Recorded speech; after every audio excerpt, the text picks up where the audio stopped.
തയ്യാറാക്കാൻ പോകുന്നത് കോട്ടയം സ്പെഷ്യൽ തക്കാളി മോരുകറി. ഇത് ഏകദേശം 5 പേരുടെ ഉപയോഗത്തിന് വേണ്ടിയുള്ളത്.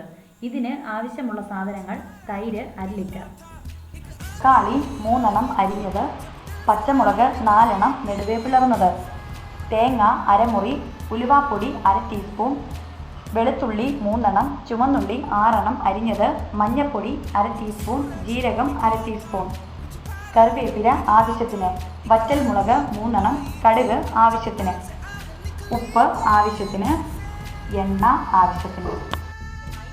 തക്കാളി, പച്ചമുളക്, ഉപ്പ്, വെള്ളമൊഴിച്ച് വേവിക്കുക.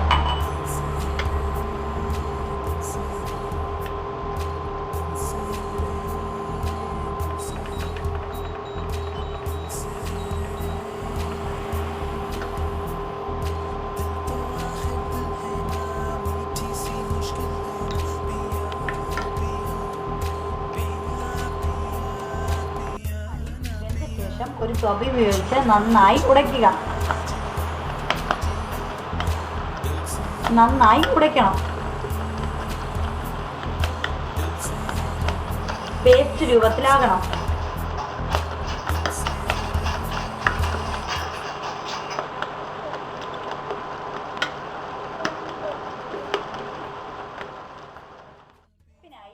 തേങ്ങ, ജീരകം, മഞ്ഞൾപ്പൊടി, വെളുത്തുള്ളി, ചുവന്നുള്ളി, ഉലുവാപ്പൊടി ഇവ നന്നായി പേസ്റ്റ് രൂപത്തിൽ മിക്സിയിൽ അരയ്ക്കുക. ഈ അരപ്പ് തക്കാളിയിലേക്ക് ഒഴിക്കുക.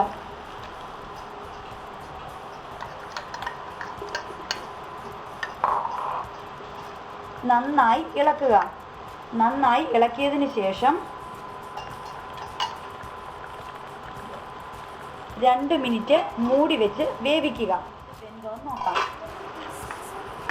നന്നായി വെന്ത് കഴിഞ്ഞു. ഇനി ഇതിലേക്ക് മിക്സിയിൽ അടിച്ചു വെച്ച 1/2 ലിറ്റർ തൈര് ഒഴിക്കാം. അതിൻ്റെ കൂടെ ഒരിത്തിരി ഉപ്പും കൂടെ ചേർക്കുക. നന്നായി ഇളക്കുക. ഒരു കാര്യം പ്രത്യേകം ശ്രദ്ധിക്കുക, ഇത് തിളച്ച് തൂവാതെ നോക്കുക. തിളച്ച് പോയി പിരിഞ്ഞു കഴിഞ്ഞാൽ ഉപയോഗിക്കാൻ പറ്റില്ല.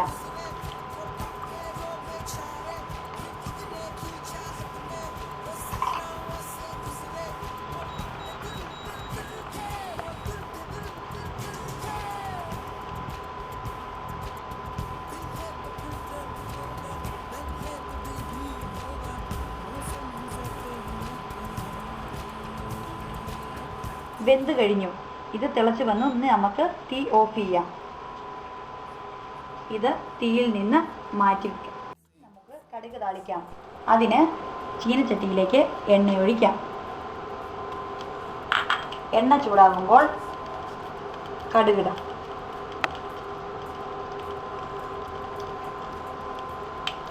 കടുക് പൊട്ടി വരുമ്പോൾ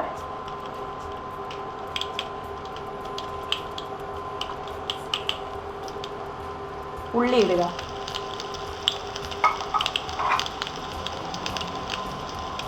വറ്റൽമുളക് ചേർക്കുക.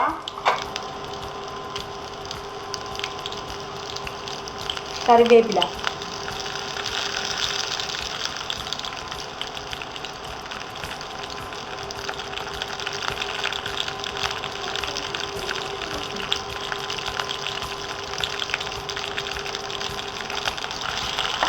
നന്നായി ഇളക്കുക. ഗോൾഡൻ ബ്രൗൺ കളർ ആകുമ്പോൾ ഇത് നമുക്ക് നിർത്താം.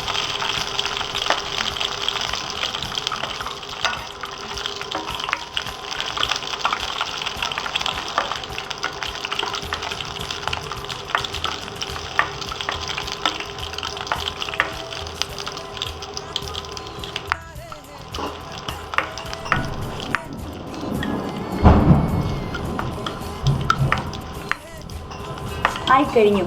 ഇത് നമുക്ക് നമ്മുടെ മോര് കറിയിലേക്ക് പകർത്താം.